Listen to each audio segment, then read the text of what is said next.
So this is the end for the F-35.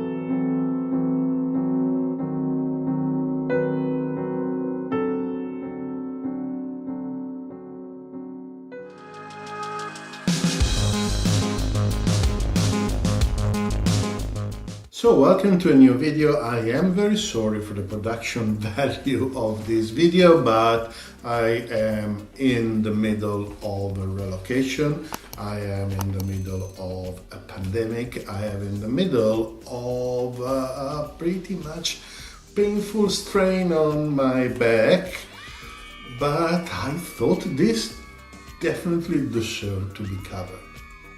So I'm giving precedence to this subject, even though the quality of audio and filming is yes what it is. I'm sure you will forgive me for once.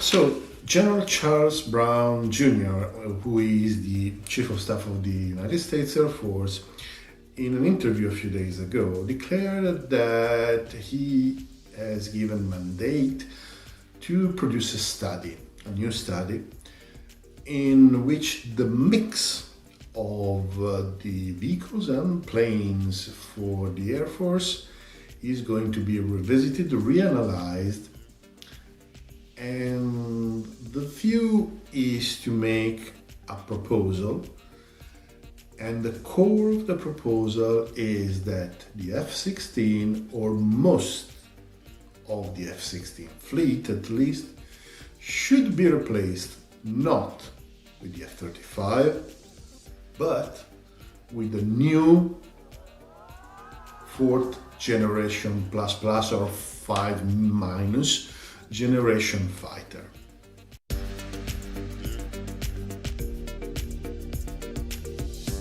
And this is big news, even if we are not sure it's going to happen, and it will surely take quite a long time to happen. However, this is the first time that the United States Air Force, who was the main service behind the Joint Strike Fighter, is disavowing the F-35 as the solution for this century.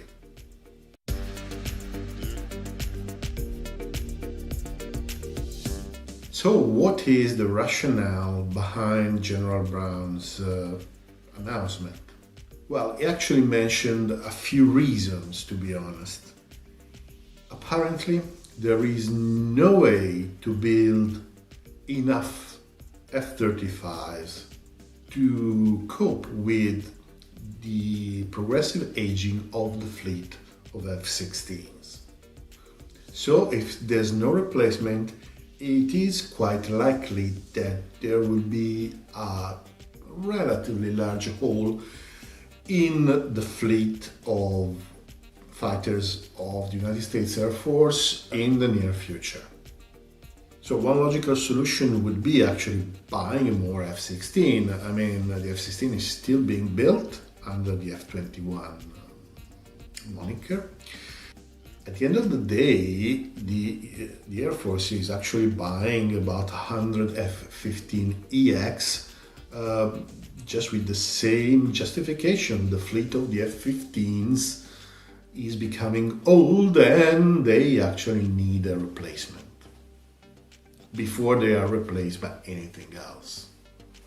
However, always according to General Brown, the F-16 is pretty much at the end of its capability for improvement.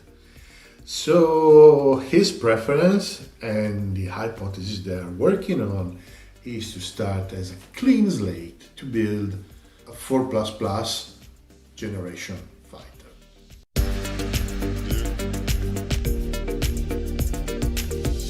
So the vision for the Air Force of the future is one with a high and low mix. with a high mix, with a high component of the mix made of F-22 and F-35. F-22, the one that do exist today, and a few hundreds of F-35s. And then there will be a low mix, which will be composed mostly of this new 4++ fighter and the F-15EX and the late models of the F-15. As you can see, it's a radical departure of the policy that the Air Force maintained so far, where the F-35 would have been pretty much the only plane in their inventory, the only combat plane in their inventory, with some minimal complements here and there. The justification for this new mix, always according to General Brown, is that the fifth generation fighters, the fifth generation planes, are not always necessary. Particularly in case like there is a low intensity conflict, or even in a major conflict, may be considered overkill even against a near peer opponent. We are talking Russia and China, to be clear.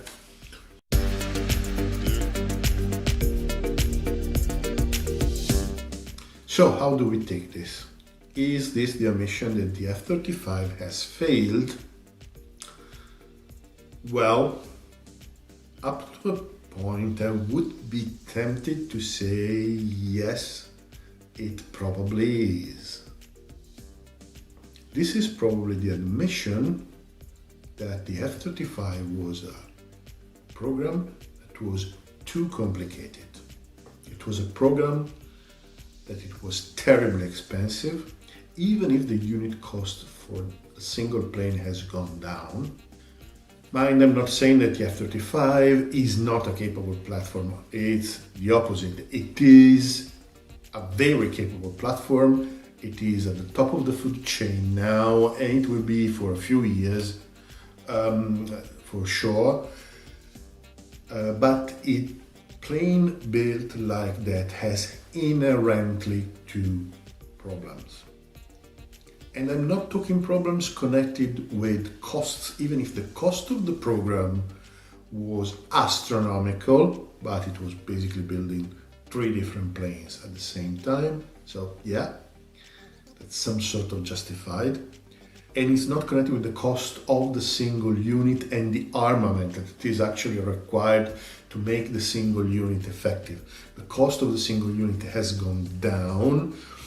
The cost of the armament is not, but it has to be factored in. It exists for every plane, so it's not a factor.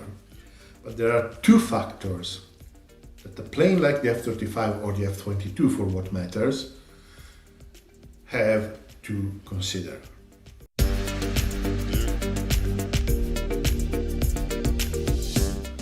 The first point is that both planes are very complex, which means that servicing and maintenance is complex and costly, and crucially, the level of availability of these planes may not reach the standard of other planes. The fact that the Air Force has decided to scrap the ALICE system and rebuild basically from scratch is a clear sign that there was a problem in that area. The second element, probably even more important, is the fact that a weapon like the F-35 or the F-22 is probably too precious to be used, because losing even one has long-term consequences. And mind that this is not often mentioned, but basically the Russians and the Chinese will be completely capable to characterize the electronic footprint of the F-22 or the F-35, then it will become much easier to spot them. Stealth is going to be useful, but is not going to be eternal. At some point it will become normal It will become one of the many things that make confronting a modern jet fighter a hard task. There's the whole world actually trying to beat stealth and the kind of electronic magic which has been included into the F-35. So we may expect that at some point the advantage will go away. At that point, this aura of invincibility that the plane has, and that is probably one of its most important assets, will go away. So from this point of view, it makes sense to have a high mix for the missions against those targets that are very important and where the risk of losing a stealth plane is justified, and then having a lower tier of planes that maybe are not much cheaper, but you can afford to lose.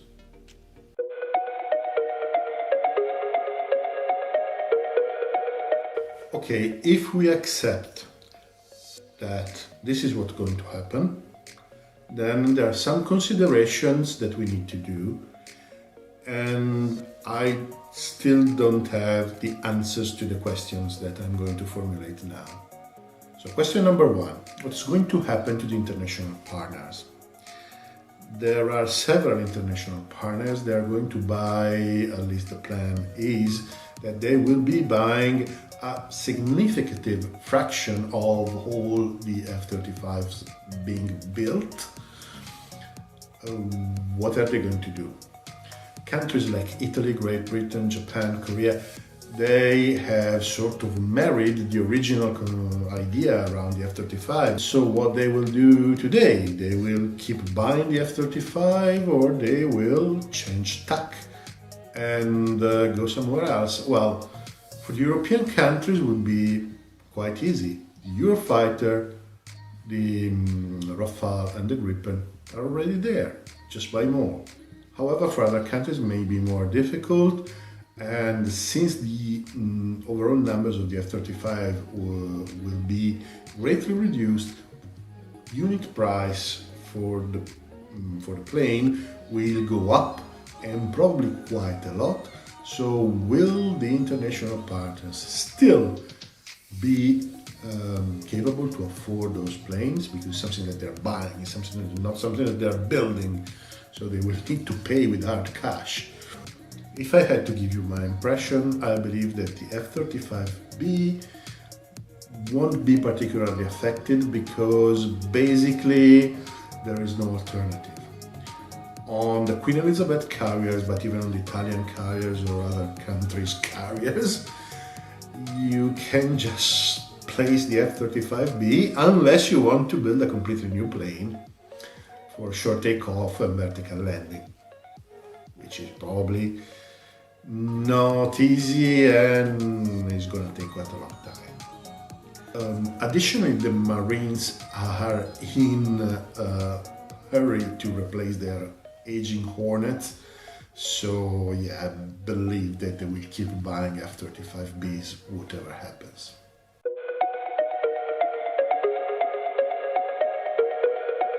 Question number two. What about the US Navy? Yes, because if the price goes up, it goes up also for the US Navy. And that's the least of the problem. The US Navy never loved the F-35C. They will probably end up with a limited number of squadrons of F-35s, maybe one will be part of the air carrier wing, and they will be used as actually stealth planes should be used for risky missions where to attack high-value targets that cannot be attacked with any different weapon.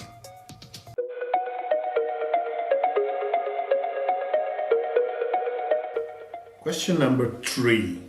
A few months ago, Will Roper, who is the person responsible for the procurement of the Air Force, declared that the United States has already flown a technology demonstrator of a 6th generation fighter. Now, the concept of the 6th generation fighter is to build a plane that is even more complex and more advanced than the F-35. So we are wondering, what would be the role of the 6th generation fighter in an Air Force that is going to have this high-low mix? Will it slowly replace the high mix? Possible. Now it's difficult to understand what could be the rationale, in the sense if the F-35 is already overkill for some missions, then a 6th generation fighter will definitely be absolutely overkill.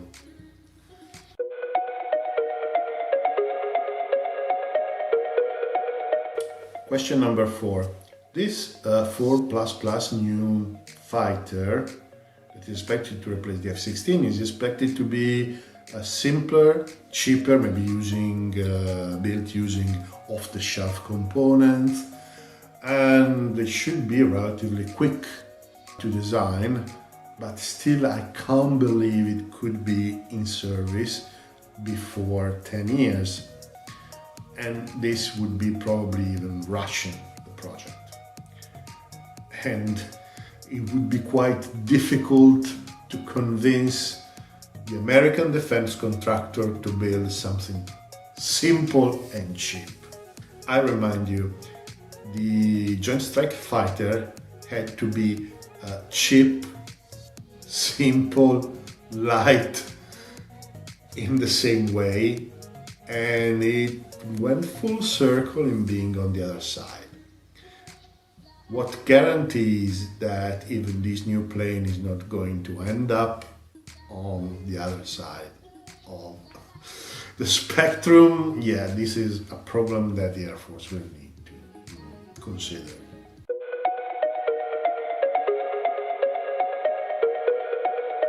Okay, it is clear that this was just a working proposition. It was just an idea that was thrown out in the wild to see what their reaction were going to be. We are not sure that it's going to happen, but if the Chief of Staff of the Air Force does that, is definitely more than just an idea. Okay, there is probably something behind that, supporting that. There's probably a mechanism of power that is going to support it. I believe that the US Air Force, in this case, could be wise and do something that the US Navy has recently already done. Now, I know that I'm asking the Air Force to take the Navy as a model, which is a very long shot, but the Navy, when they realized that they screwed up and they needed new frigates, just went out on the market and bought a design that was already working. And to do that, they went to the other side of the pond, buying the FREMM frigates. Dear United States Air Force, look at the other side of the pond, but there are already 4++ generation fighters flying very effectively and perfectly interoperable with your forces. Just have a think. So thank you very much for watching this makeshift video, and if you like this video, unlikely, but if you like this video, you are going to like the videos that are going to appear beside me. In the meanwhile, please like, dislike, subscribe and hit the bell so you won't miss anything. And if you could support the channel on Patreon or Subscribestar, yes, it will be a win-win situation for us. In the meanwhile, thank you very, very, very much for watching. You have no idea how much I appreciate that. Please stay safe and see you next time.